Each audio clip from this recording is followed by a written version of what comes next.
삼성이 엔비디아를 따라잡을 수 있겠소? 트럼프의 질문에 젠슨 황이 단언했습니다. 기술 격차를 고려하면 7년, 아니 70년도 부족합니다. 젠슨 황의 단언에 나스닥 투자자들이 환호성을 지르던 바로 그 순간 삼성의 긴급 발표가 생중계되기 시작했습니다. 무심코 지켜보던 3분 17초의 기술 시연. 회의장 전체가 숨을 멈췄고 실리콘밸리는 경악했습니다. 70년의 격차를 단 3분 만에 뒤집어버린 그 충격적인 진실, 지금 공개합니다. 저는 케빈 장입니다. 엔비디아 글로벌 전략팀 시니어 애널리스트죠. 한국에서 태어났지만 6살에 미국으로 이민 와서 스탠포드를 졸업했습니다.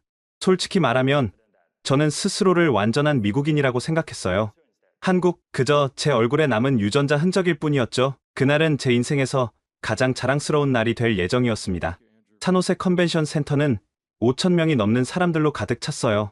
CNN, BBC, 블룸버그, 전 세계 언론이 몰려들었죠. 왜냐고요? 엔비디아가 인류 역사를 바꿀 칩을 발표하는 날이었으니까요. 레이디스 앤 젠틀맨, 외치는 소리가 울렸습니다.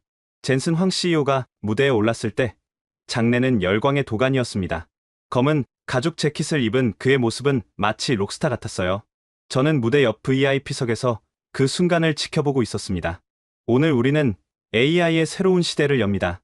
블랙웰 울트라, 그가 선언했습니다. 거대한 스크린에 칩의 이미지가 떴고 사양이 하나씩 공개될 때마다 관객들의 탄성이 터져 나왔어요. 초당 10 엑사플롭스의 연산 능력, 전력 효율 400% 향상, 그리고 가장 놀라운 건 자체 학습으로 성능이 계속 진화한다는 거였죠. 이제 어떤 회사도 우리를 따라올 수 없습니다. 젠슨 황이 자신만만하게 말했어요. 특히 아시아의 모방 기업들은 더더욱이요. 관객들이 웃음을 터뜨렸습니다. 저도 웃었어요. 당연한 얘기라고 생각했거든요. 삼성, SK하이닉스. 그들은 그저 우리가 설계한 칩을 생산하는 하청업체일 뿐이었으니까요. 바로 그때였습니다. 갑자기 메인 스크린이 깜빡이더니 화면이 바뀌었어요. 처음엔 기술적 오류인 줄 알았습니다. 하지만 아니었어요. 화면에 한글이 떴거든요. 잠시만 기다려주세요. 순간 장내가 술렁거렸습니다. 젠슨 황의 표정이 굳어졌고 보안팀이 황급히 움직이기 시작했어요. 하지만 이미 늦었습니다. 다음 순간 화면이 두 개로 분할되면서 믿을 수 없는 장면이 펼쳐졌거든요. 왼쪽엔 방금 발표한 블랙웰 울트라의 벤치마크 결과가, 오른쪽엔 삼성 퀀텀 점프라는 이름의 칩 성능이 실시간으로 비교되기 시작했습니다. 처음엔 비슷했어요. 하지만 30초가 지나자 삼성 칩이 앞서기 시작했고 1분이 지났을 때는 20%, 2분에는 50%, 그리고 3분이 되자 이건 불가능해. 제 옆에 있던 동료가 소리쳤어요. 삼성 칩이 우리보다 2.3배 빠른 속도를 보여주고 있었습니다. 전력은 절반만 사용하면서요. 더 충격적인 건 화면 아래 작은 글씨였어요. 이 테스트는 서울 삼성연구소에서 실시간으로 진행 중입니다. 3분 17초, 정확히 그만큼의 시간이 흐른 후 화면이 꺼졌습니다. 그리고 마지막 메시가 떴죠. 72시간 후, 전 세계에 공개합니다. 5천 명이 모인 컨벤션 센터가 무덤처럼 조용해졌어요. 젠슨 황은 마이크를 든 채 얼어붙어 있었고 기자들은 미친 듯이 카메라 셔터를 눌러댔습니다. 저는 그 순간 뭔가 거대한 것이 무너지는 소리를 들었어요. 그게 엔비디아의 주가인지, 미국의 자존심인지, 아니면 제 안에 뭔가인지는 알 수 없었지만요. 제 휴대폰이 미친 듯이 울리기 시작했습니다. 본사에서 걸려온 전화였어요. 케빈, 지금 당장 상황실로 와. 들리는 목소리에는 공포가 묻어 있었습니다. 저는 떨리는 다리로 일어섰어요. 컨벤션 센터를 나서면서 뒤를 돌아봤을 때 젠슨 황이 망연자실한 표정으로 무대에 서 있는 모습이 보였습니다. 밖은 난리였어요. 기자들이 우리를 둘러싸고 질문을 퍼부었지만 저는 아무 말도 할 수 없었습니다. 무슨 말을 해야 할지 몰랐으니까요. 차에 올라타면서 저는 손가락이 떨리는 걸 느꼈어요. 한국인의 피가 흐르는 이 손이 왜 떨리는 걸까요? 자랑스러워서? 아니면 두려워서? 3분 17초, 그 짧은 시간 동안 세계 최강이라 믿었던 미국 기술 신화가 무너졌습니다. 그리고 저는 알 수 없는 감정의 소용돌이 속으로 빠져들고 있었어요. 본사 상황실은 전쟁터였습니다. 모니터 수십 개가 벽을 가득 채웠고 엔지니어들이 정신없이 키보드를 두드리고 있었어요. 주가는 실시간으로 폭락하고 있었고 소셜미디어는 삼성 해킹 사건으로 폭발 직전이었죠. 케빈, 한국어 할 줄 알지? 물어오는 소리가 들렸습니다. 긴급 대책회의 중이던 부사장이 저를 불렀습니다. 순간 모든 시선이 제게 쏠렸어요.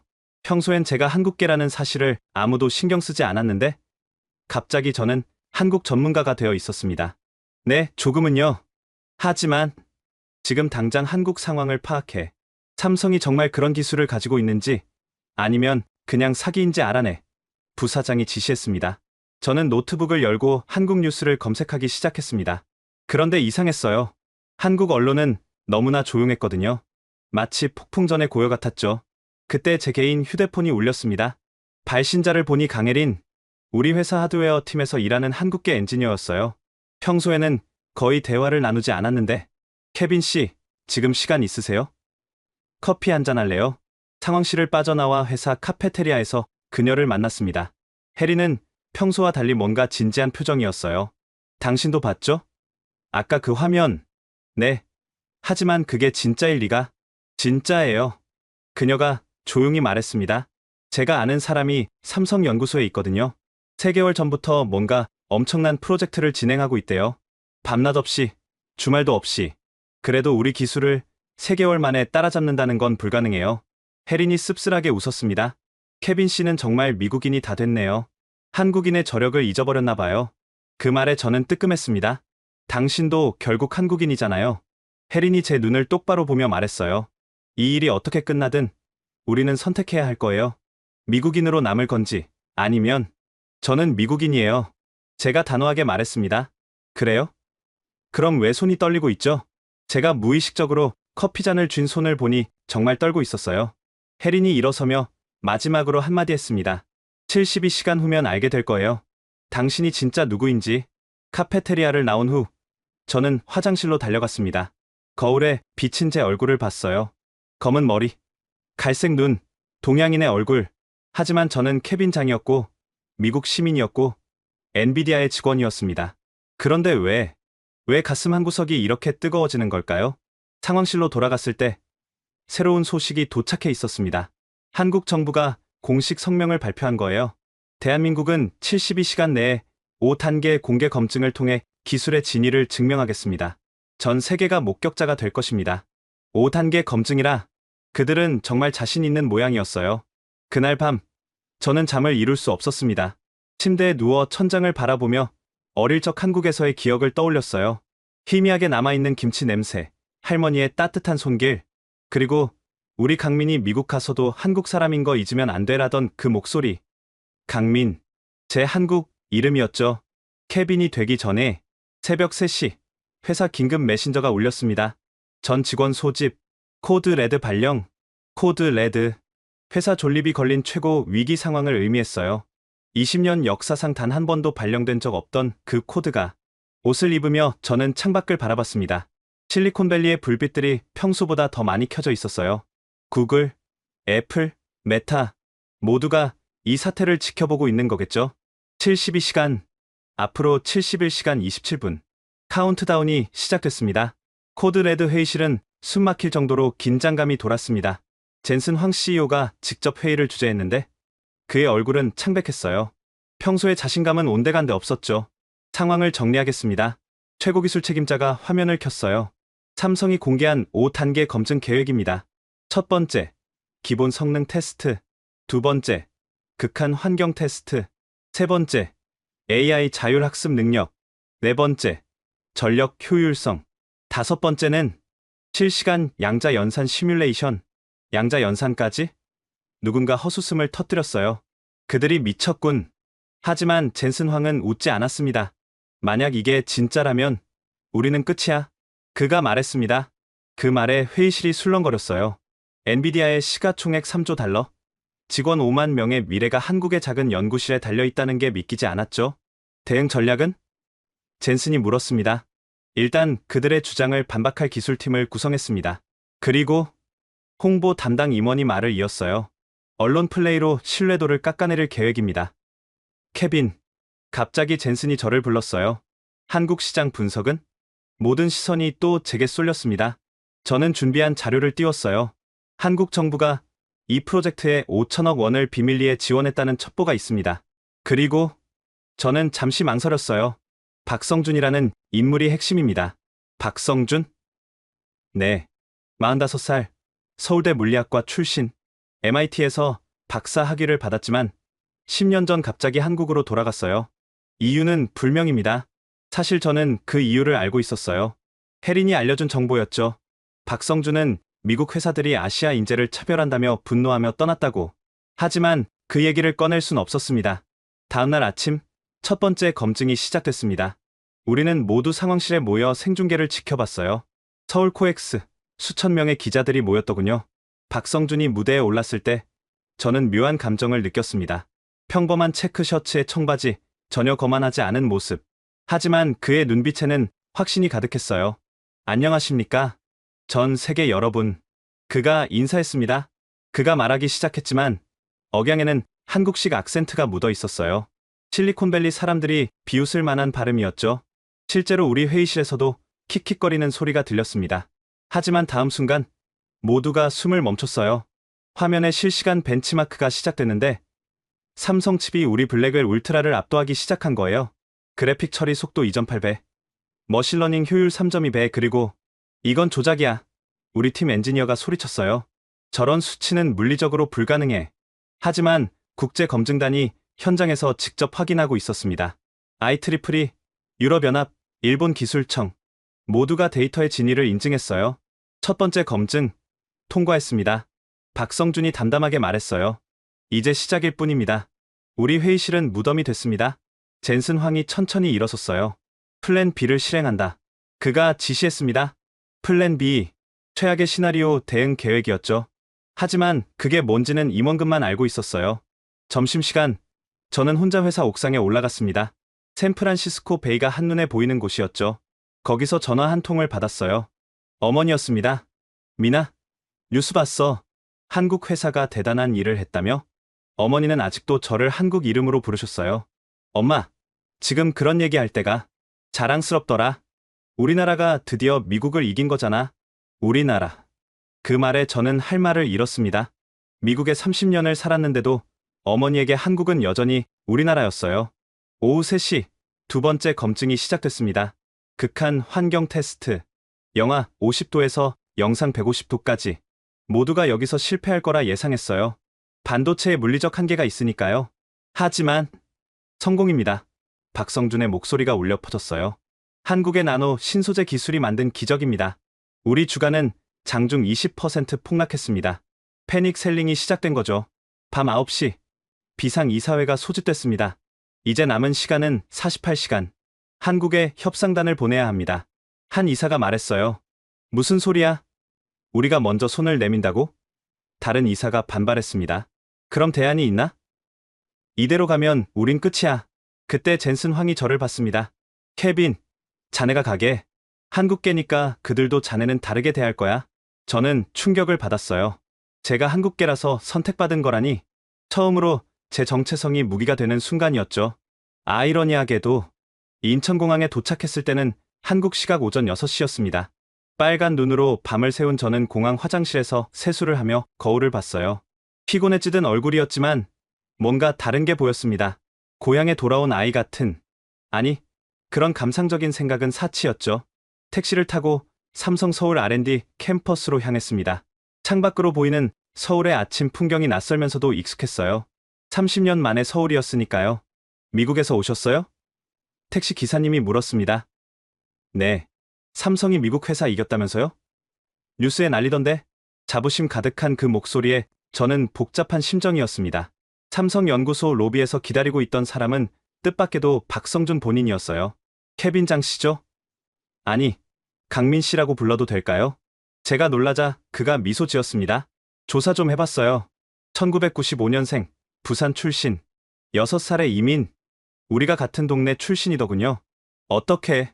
저도 부산 대연동이거든요. 어쩌면 우리 같은 놀이터에서 놀았을지도 몰라요. 순간 어릴 적 기억이 스쳐갔습니다. 흐릿하지만 따뜻했던 그 시절이. 따라오세요. 보여드릴 게 있어요. 그가 안내한 곳은 지하 3층 특별 연구실이었습니다. 보안이 삼엄했지만 안은 의외로 평범했어요. 젊은 연구원 20여 명이 컴퓨터 앞에서 일하고 있었죠. 이게 다예요? 제가 물었습니다. 실망스러우신가요? 거대한 시설을 기대하셨나? 박성준이 한 연구원을 가리켰어요. 25쯤 되어 보이는 여성이었죠. 저 친구가 핵심 알고리즘을 개발했어요. 지방대 출신, 학점 3.2. 미국 회사라면 서류도 안 받았겠죠. 그 말에 저는 찔렸습니다. 실제로 우리 회사는 아이비리그 출신만 뽑았으니까요. 한국엔 저런 숨은 인재가 수천 명 있어요. 단지 기회가 없었을 뿐이죠. 세 번째 검증이 1시간 후에 시작될 예정이었습니다. AI 자율학습 능력 테스트. 이건 우리도 자신 있는 분야였어요. 박 박사님, 제가 말했어요. 젠슨 황 회장님이 제안이 있다고 하셨습니다. 들어보죠. 공동 개발, 기술을 공유하고 시장을 나눠 갖자고요. 박성준이 웃었습니다. 조롱이 아닌 안타까움이 묻은 웃음이었어요. 30년 전에도 그런 제안을 받았었죠. 그때 우리는 순진하게 믿었고 기술만 빼앗기고 버려졌어요. 이번은 다릅니다. 뭐가 다른가요? 여전히 우린 하청업체 취급 아닌가요? 대답할 수 없었습니다. 그가 맞았으니까요. 오전 10시 세 번째 검증이 시작됐습니다. 이번엔 제가 현장에서 직접 지켜봤어요. 전 세계가 생중계로 보고 있었죠. 테스트는 간단했습니다. AI에게 바둑, 체스, 포커를 동시에 학습시키고 30분 안에 프로급 실력을 갖추는가? 우리 블랙웰 울트라로는 2시간이 걸리는 작업이었어요. 그런데 10분 경과, 바둑 아마 5단 수준 도달, 15분 경과, 체스 그랜드마스터 수준, 20분 경과, 포커 월드 챔피언십 우승자 알고리즘 능가. 믿을 수 없었어요. 화면에 표시되는 학습 곡선은 거의 수직 상승이었습니다. 25분에 테스트 종료합니다. 박성준이 선언했어요. 목표 달성. 하지만 다음 순간 뭔가 이상한 일이 벌어졌습니다. 시스템이 갑자기 멈춘 거예요. 이게 무슨? 한 연구원이 당황했어요. 화면에 오류 메시지가 떴습니다. 메모리 오버플로우. 순간 우리 측 관계자들이 안도의 한숨을 쉬었어요. 실패다. 드디어 약점을 찾은 거야. 하지만 박성준은 전혀 당황하지 않았습니다. 오히려 미소를 지었죠. 여러분, 이제 진짜를 보여드리겠습니다. 그가 뭔가를 입력하자 시스템이 재시작됐습니다. 그리고 자가 복구 시작, 최적화 진행 중. 칩이 스스로 문제를 진단하고 해결하기 시작한 거예요. 30초 만에 시스템이 복구됐고 이전보다 30% 빠른 속도로 작동했습니다. 실패도 계산된 것입니다. 박성준이 카메라를 향해 말했어요. 우리 칩은 실패에서 배웁니다. 인간처럼. 그 순간 제 휴대폰이 울렸어요. 젠슨 황이었습니다. 케빈, 뭐든 좋으니 그들을 막아. 그가 외쳤습니다. 하지만 저는 그 순간 박성준의 눈을 보고 있었습니다. 부산 대연동 출신, 차별받던 아시아인, 그리고 지금 세계를 뒤흔드는 사람. 어쩌면 저도 그럴 수 있었을지도 모른다는 생각이 들었어요. 세 번째 검증이 끝난 후 우리는 상황실로 돌아왔습니다. 이제 네 번째 검증이 곧 시작될 예정이었죠. 세 번째 검증이 끝난 후 박성준이 저를 연구소 옥상으로 데려갔습니다. 서울 스카이라인이 한눈에 보이는 곳이었죠. 멀리 남산타워가 보였고 그 너머로 한강이 흘렀어요. 도시 전체가 붉은 노을에 물들어 있었습니다. 케빈 씨, 아니 민 씨, 그가 담배를 꺼내며 말했어요. 한국 속담 중에 빨리 가려면 혼자 가고 멀리 가려면 함께 가라는 말 아세요? 들어본 것 같네요. 미국은 항상 빨리 혼자 가려고 했어요. 그래서 앞서갔죠. 하지만 우리는 다릅니다. 그가 손가락으로 아래 연구실을 가리켰어요. 저 안에 연구원 23명, 절반이 지방대 출신이고 3분의 1은 여성이에요. 미국 기준으로는 비엘리트죠. 하지만 그들에겐 미국 엘리트들이 갖지 못한 게 있어요. 뭔가요? 한이요. 그리고 저는 그 단어들을 번역하려 했지만 불가능했어요. 한국인만이 이해할 수 있는 정서였으니까. 저기 보이는 여성분 있죠? 박성준이 창문 너머를 가리켰어요. 이수진 연구원, 전남대 출신이에요. 학점 3.1, 토익 650점. 그런데 어떻게 여기? 그녀가 쓴 논문 한 편을 봤어요. 학회지도 아니고 교내 논문집이었죠. 하지만 거기엔 놀라운 통찰이 있었어요. 열역학 제2법칙을 김치 발효에 빗댄. 김치 발효요? 네. 무질서도가 증가하면서도 더 나은 상태로 변하는 과정? 그게 바로 우리 칩의 핵심 원리가 됐어요. 그때 이수진 연구원이 옥상으로 올라왔어요. 28쯤 되어 보이는 평범한 외모였죠. 박사님, 찾으셨어요? 수진 씨, 케빈. 아니 민 씨께 그 얘기 좀 해줘요. 처음 여기 왔을 때 그녀가 쑥스럽게 웃었어요. 별거 아니에요. 전 서울 면접 볼 돈도 없었어요. 광주에서 무궁화호 타고 6시간 걸려왔죠. 면접날 새벽에 도착해서 화장실에서 세수하고. 그런데 박사님이 제 논문 들고 계시더라고요. 구겨지고 메모 가득한 이거 쓴 사람이 너냐고 물으시는데 울컥했어요. 처음으로 누가 제 생각을 진지하게 봐준 거였거든요. 박성준이 끼어들었어요. 그날 수진 씨가 한 말이 잊히지 않아요. 저는 똑똑하지 않지만 포기하지 않습니다라고. 그래서 뽑으신 건가요? 아니요. 그 다음 말 때문이었어요. 우리 엄마가 김치 담그듯이 매일 조금씩 나아지면 된다고 믿어요라고 했거든요. 이수진이 연구실로 돌아간 후 박성준이 저를 다른 곳으로 안내했어요. 구석진 작은 휴게실이었죠. 거기엔 의외의 사람들이 있었어요. 50대 아저씨 둘과 60대 할머니 한 분. 소개할게요. 정년퇴직 또는 구조조정으로 나간 분들이에요. 김병수 전 LG 수석, 최한결 전 하이닉스 팀장, 그리고 김옥순입니다. 할머니가 일어서며 인사했어요. 삼성가전에서 20년 일했죠. 김치냉장고 온도 센서 만들던 이분들이 왜 여기에? 버려진 경험을 주었죠. 박성준이 말했어요.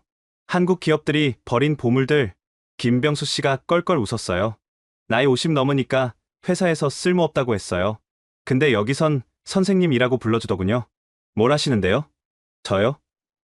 칩 발열 패턴 분석. 30년간 반도체 불량품만 봤거든요. 이제는 소리만 들어도 어디가 문제인지 알아요.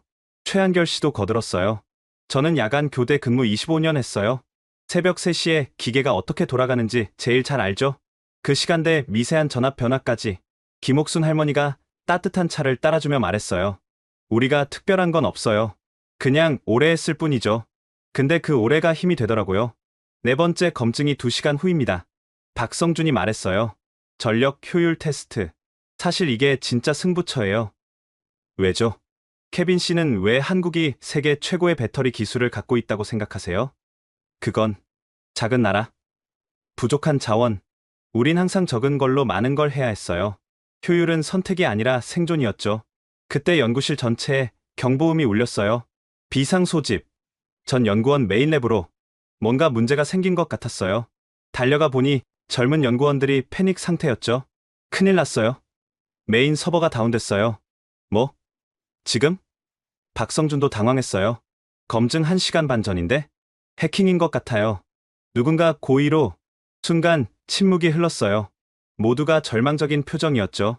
그때 김옥순 할머니가 나섰어요. 뭐 어려운 거 있나? 전기 꺼졌을 때처럼 하면 되지.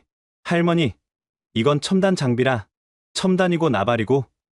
기계는 기계야. 그녀가 서버 뒤로 가서 뭔가를 만지기 시작했어요. 그리고 놀랍게도 이거 배선이 잘못됐네. 20년 전 삼성 공장에서도 똑같은 실수했었어. 접지가 제대로 안 돼서 과부하 걸린 거야. 5분 만에 시스템이 복구됐어요. 모두가 할머니를 멍하니 바라봤죠. 봤지? 오래된 게 힘이야. 할머니가 윙크했어요. 박성준이 모든 연구원을 모았습니다. 자, 이제 진짜 승부다. 우리의 비밀 무기를 쓸 때야. 비밀 무기요? 빨리빨리 모두. 화면에 새로운 인터페이스가 떴습니다. 한글로 긴급 대응 시스템이라고 적혀 있었어요. 이 모드는 위기 상황에서만 쓰는 거예요. 6.25 전쟁 때 하루 만에 다리 놓고 IMF 때 금 모아서 위기 극복한 그 정신을 코드화한 거죠. 그게 어떻게 가능해요? 이수진이 설명했어요. 집단 지성 알고리즘이에요. 모든 칩이 하나로 연결되어 서로 돕는 거죠. 마치 품앗이처럼요. 농촌에서 모내기 할 때 온 마을이 함께 하잖아요. 테스트가 시작됐습니다.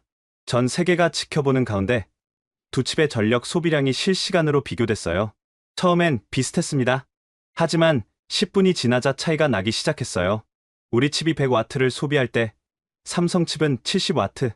20분 후엔 100대 50. 이제 빨리빨리 모두 활성화. 박성준이 외쳤어요. 순간 기적이 일어났어요. 전력 소비가 15와트로 떨어졌는데 성능은 오히려 20% 상승한 거예요. 이건 물리 법칙 위반이야. 한 외국 전문가가 소리쳤어요.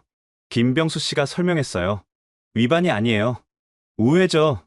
한국인은 막히면 돌아가는 법을 알거든요. 그때 감동적인 일이 벌어졌어요. 연구실 전체가 하나가 되기 시작한 거예요. 이수진이 실시간으로 알고리즘을 수정하고 김병수 씨가 발열 패턴을 체크하고 최한결 씨가 전압을 미세 조정하고 김옥순 할머니가 온도를 손으로 확인하며 0.2도 더 낮춰 알고리즘 패치 3번 적용. 전압 1.21V로 고정. 김치 익듯이 천천히. 마치 오케스트라처럼 모두가 하나의 리듬으로 움직였어요. 30분 후 결과가 나왔습니다. 전력 효율 세계 신기록. 이론적 한계의 95% 달성. 하지만 진짜 감동은 그 다음이었어요. 박성준이 마이크를 잡았어요. 이 성과는 저희만의 것이 아닙니다. 정년 퇴직한 선배님들, 지방대 출신 청년들, 경력 단절 여성들, 한국 사회가 버린 사람들이 만든 기적입니다. 카메라가 연구원들을 비췄어요. 이수진은 울고 있었고, 김병수 씨는 하늘을 보고 있었고, 김옥순 할머니는 손자 같은 젊은 연구원을 토닥이고 있었죠. 제 휴대폰이 울렸어요. 어머니였습니다. 미나, 뉴스 봤어. 한국 할머니가 미국 기술 이겼다며? 엄마, 자랑스럽다. 우리나라도, 너도. 전화를 끊고 주변을 둘러봤어요. 축하하는 사람들 속에서 문득 깨달았죠. 이건 단순한 기술 경쟁이 아니었어요. 버려진 사람들의 복수전이었고, 무시당한 이들의 인정투쟁이었고, 함께라면 가능하다는 것을 증명한 혁명이었어요. 민 씨, 박성준이 제 어깨를 두드렸어요. 이제 진짜를 보여줄 차례예요. 또 뭐가 있나요? 내일 5번째 검증에서 모든 걸 공개합니다. 10년간 숨겨온 진짜 프로젝트를. 그날 밤 연구원들과 회식을 했어요. 화려한 레스토랑이 아닌 연구소 근처 작은 고깃집에서 소주잔을 기울이며 이수진이 말했어요. 저 사실 미국 회사 인턴 제안 받았었어요. 거절했지만. 왜요? 거기선 제가 그저 아시안거리였을 거예요. 여기선 제가 주인공이 될 수 있어요. 김병수 씨도 거들었어요. 쫓겨날 때는 억울했어요. 35년 바친 회사에서 하루아침에. 근데 이제 감사해요. 여기서 진짜 일을 하고 있으니까. 김옥순 할머니가 막걸리를 따르며 말했어요. 인생이 참 이상해. 버려져야 진짜 가치를 찾는 것 같아.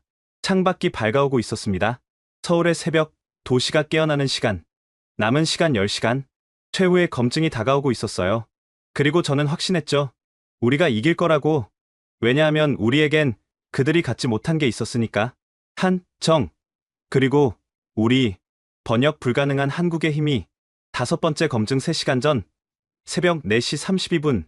삼성연구소 로비는 텅 비어 있어야 할 시간이었어요. 하지만 보안 카메라가 포착한 건 검은 SUV, 세대와 그림자처럼 움직이는 인물들이었죠. 박사님, 손님이 오셨습니다. 보안팀장이 박성준을 깨웠어요. 이 시간에? 애플에서 왔답니다. 토니 첸 부사장이요. 박성준은 잠옷 위에 가운만 걸치고 내려갔어요. 저도 따라갔죠. 복도를 걷는 동안 묘한 긴장감이 흘렀어요. 회의실 문이 열리자 뜻밖의 광경이 펼쳐졌습니다. 토니 첸뿐만 아니라 애플 핵심 임원 5명이 와 있었어요. 그들의 얼굴엔 절박함이 묻어 있었죠. 새벽에 찾아와 죄송합니다. 토니가 먼저 사과했어요. 하지만 남들 모르게 와야 했어요. 무슨 일이죠? 토니가 아이패드를 꺼내 화면을 보여줬어요. 애플 내부 기밀 문서였죠. 아이폰 17 프로젝트가 막혔습니다. 우리 칩으로는 목표 성능의 60%밖에 못 내요. 그게 우리와 무슨 당신들 칩이 필요합니다. 토니가 단도직입적으로 말했어요. 아니, 꼭 필요합니다. 박성준이 커피를 홀짝였어요. 애플이 삼성에 손을 벌리는 건가요? 협력입니다. 서로 윈윈하는. 또 다른 임원이 끼어들었어요. 우리가 제시할 금액은 연간 500억 달러입니다. 그가 말했습니다. 순간 저도 숨이 멎을 뻔했어요. 500억 달러라니?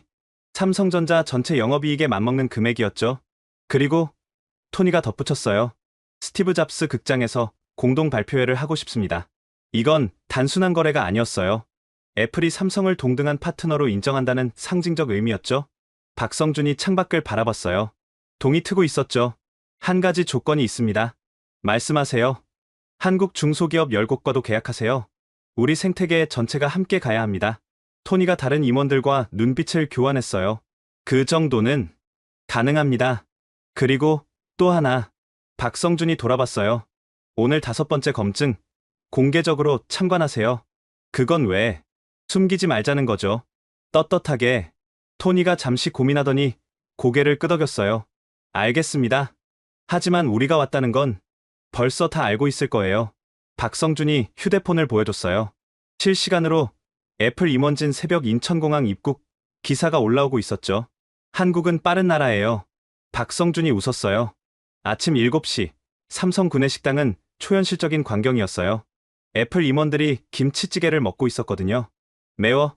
한 임원이 외치며 물을 벌컥벌컥 마셨어요. 이게 한국의 맛입니다. 박성준이 설명했어요. 처음엔 힘들지만 적응하면 끊을 수 없죠. 칩도 그런가요? 토니가 묻더군요. 더하죠.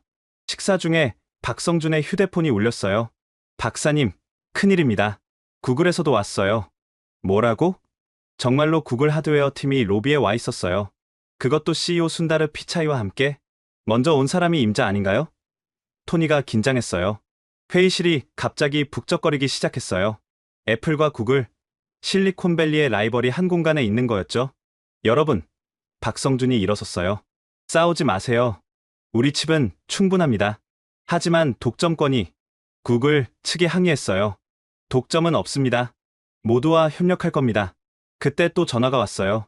마이크로소프트도 도착했습니다. 메타도요. 아마존도.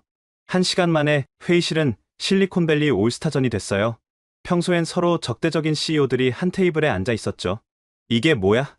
제가 중얼거렸어요. 한국 효과예요. 혜린이 제 옆에서 속삭였어요. 공동의 위기 앞에서 단결하는. 박성준이 화이트보드에 뭔가를 그리기 시작했어요. 여러분, 경쟁은 이제 무의미합니다. 진짜 도전은 인류의 한계를 넘는 거예요. 그가 그린 건 단순한 도표였어요. 중심에 인류, 주변에 모든 기업 로고, 함께하면 화성도, 그 너머도 갈 수 있습니다. 순간 정적이 흘렀어요. 그리고 애플이 동참합니다. 토니가 먼저 손을 들었어요.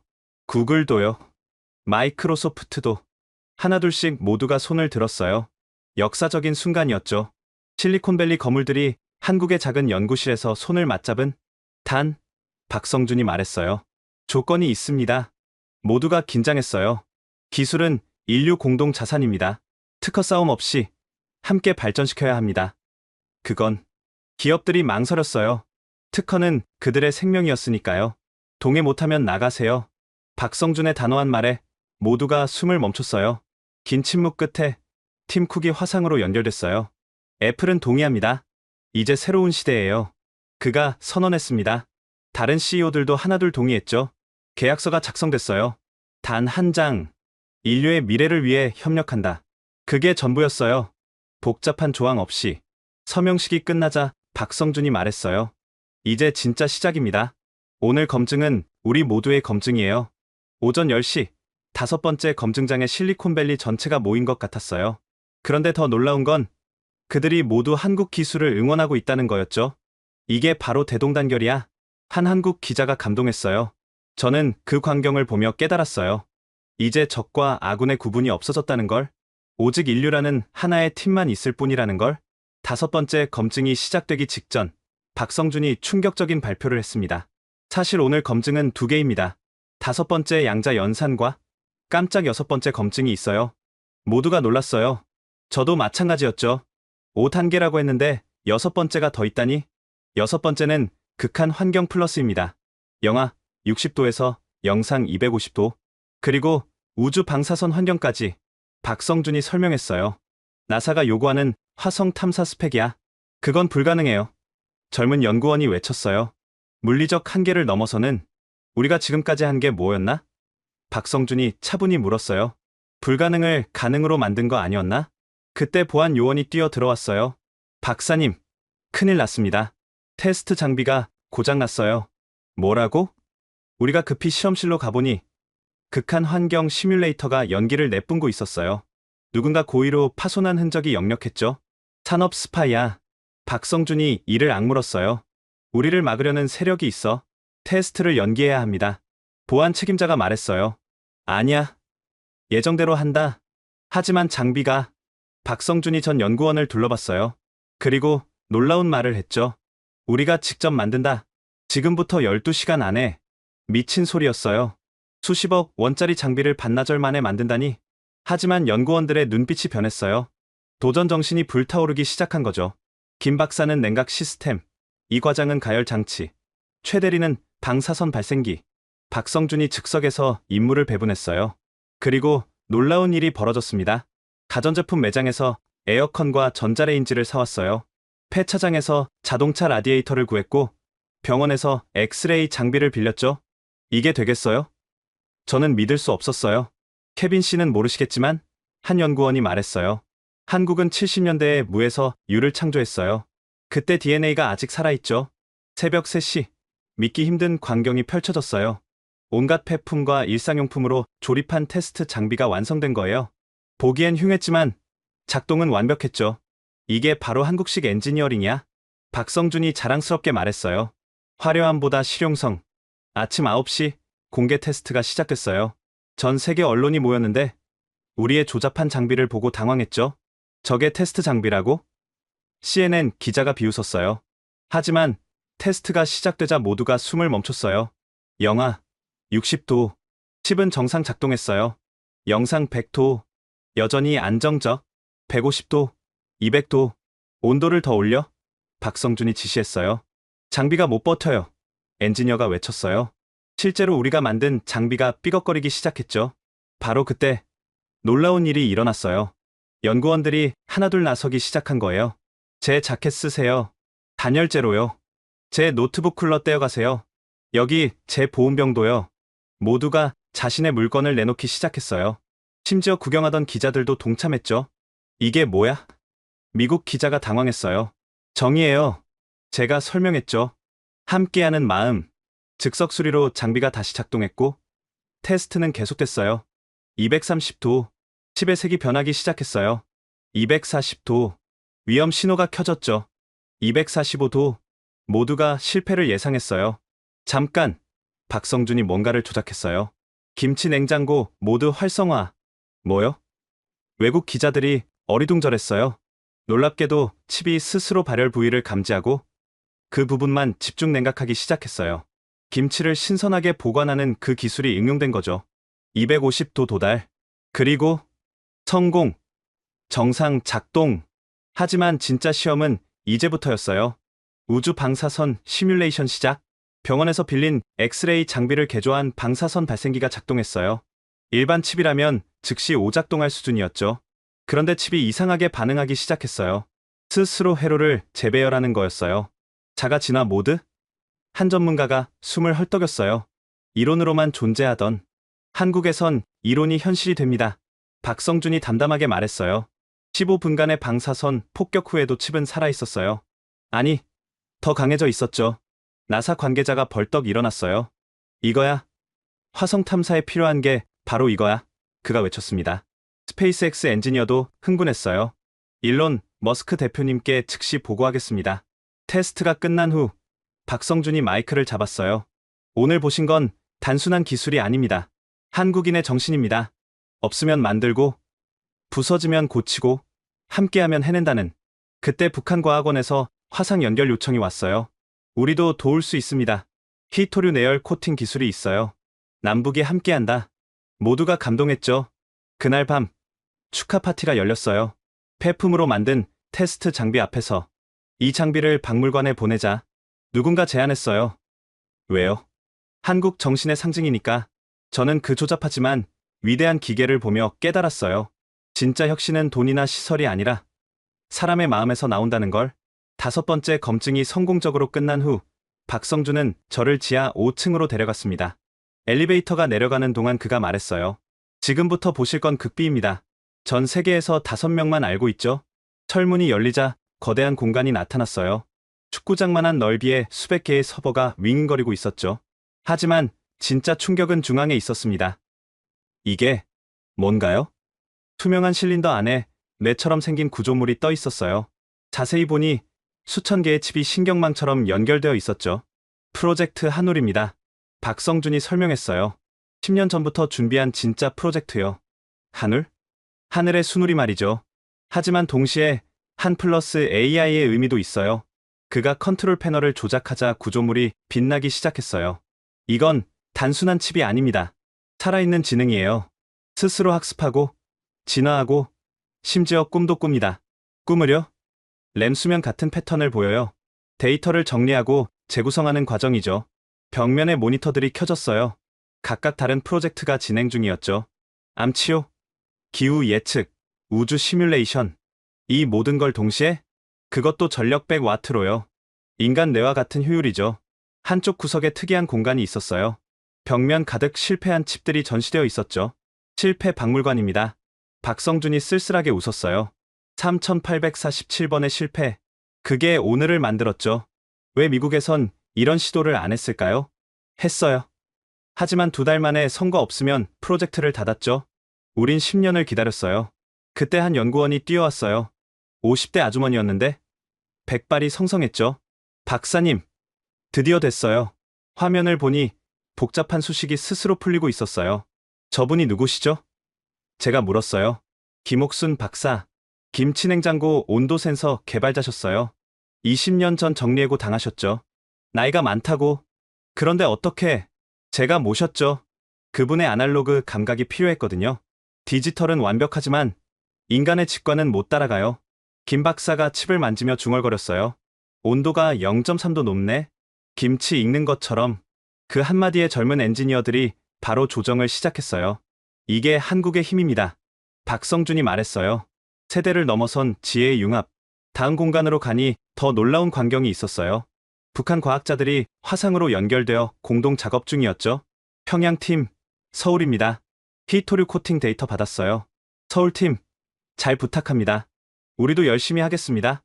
분단 80년 만에 기술로 하나가 되는 순간이었어요. 내일 이 모든 걸 공개할 겁니다. 박성준이 선언했어요.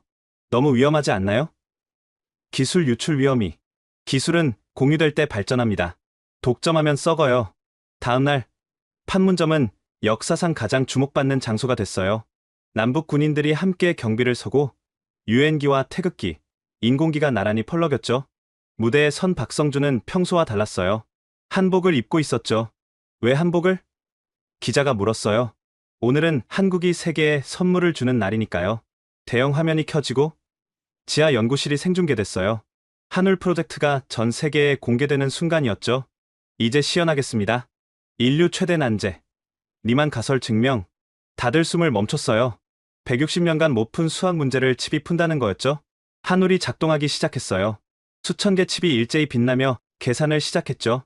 10분 경과, 패턴 발견, 해석 중, 30분 경과, 증명 50% 진행, 1시간 경과, 최종 검증 단계. 그런데 갑자기 시스템이 멈췄어요. 왜 멈췄죠? 사회자가 당황했어요. 박성준이 미소 지었어요. 한울이 뭔가 더 큰 걸 발견한 것 같네요. 화면에 메시지가 떴어요. 리만 가설 증명 완료. 그러나 더 중요한 발견. 소수의 춤. 소수의 춤. 한울이 시각화를 시작했어요. 소수들이 우주의 리듬처럼 움직이는 패턴을 보여줬죠. 그건 단순한 수학이 아니라 예술이었어요. 이건 MIT 수학과 교수가 눈물을 흘렸어요. 아름다워. 그때 더 놀라운 일이 벌어졌어요. 한울이 스스로 작곡을 시작했습니다. 소수 패턴을 음악으로 변환한 거예요.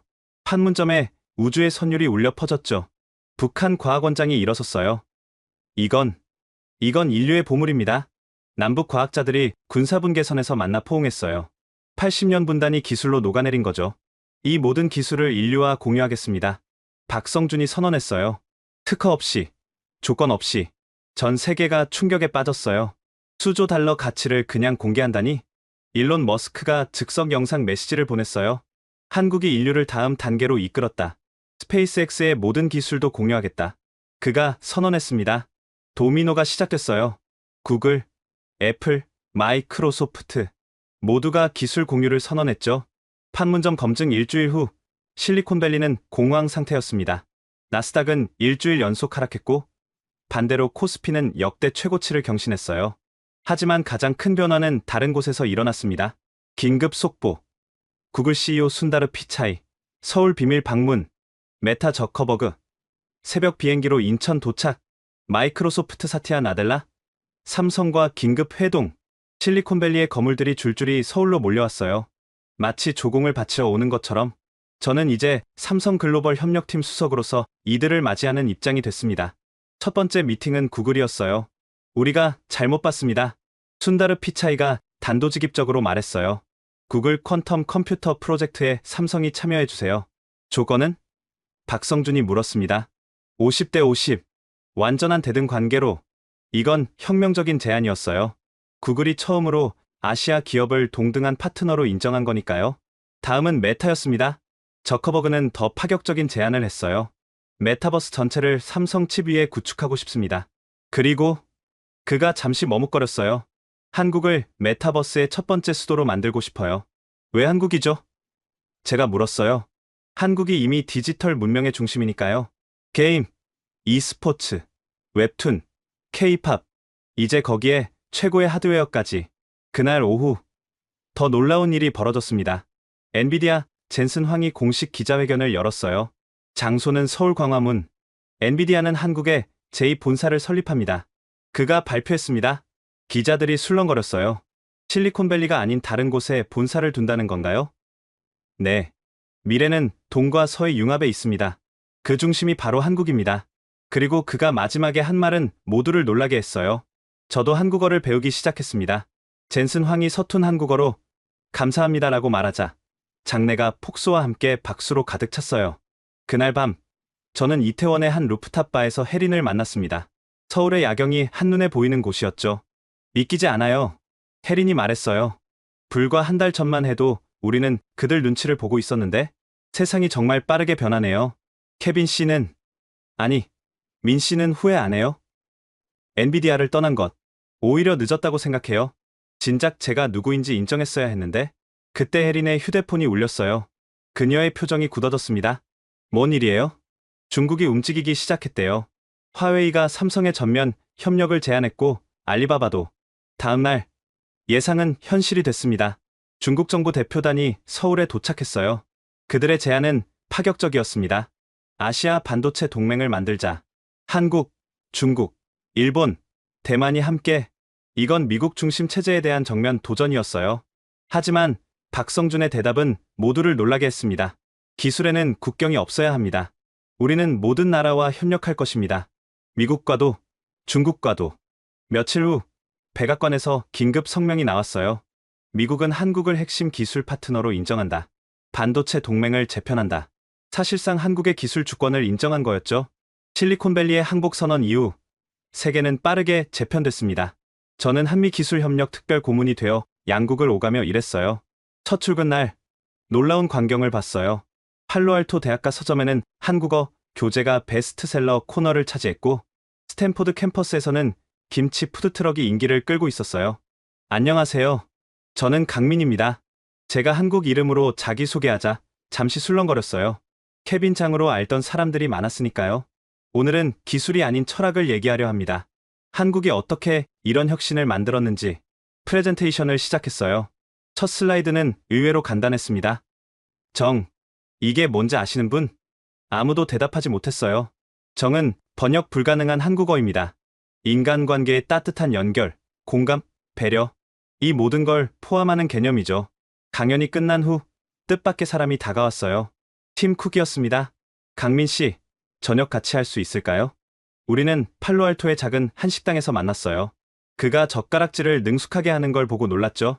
최근 한국을 자주 방문하고 있어요. 그가 설명했어요. 김치도 좋아하게 됐고요.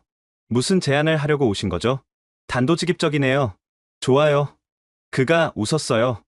애플과 삼성이 공동으로 차세대 디바이스를 만들면 어떨까요? 다음날 더 큰 뉴스가 터졌습니다. 엔비디아 삼성 공동개발센터 설립. 위치는 서울과 산호세 두 곳. 젠슨 황과 박성준이 함께 발표회에 섰어요. 두 사람이 악수하는 장면은 역사적이었죠. 경쟁의 시대는 끝났습니다.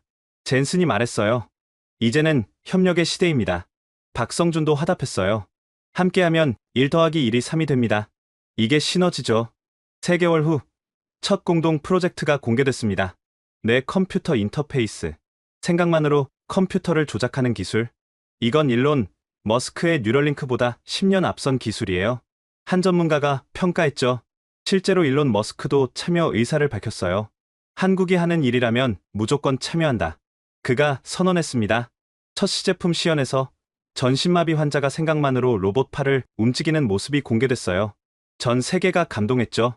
이게 진짜 기술의 가치입니다. 박성준이 말했어요. 인간을 돕는 것.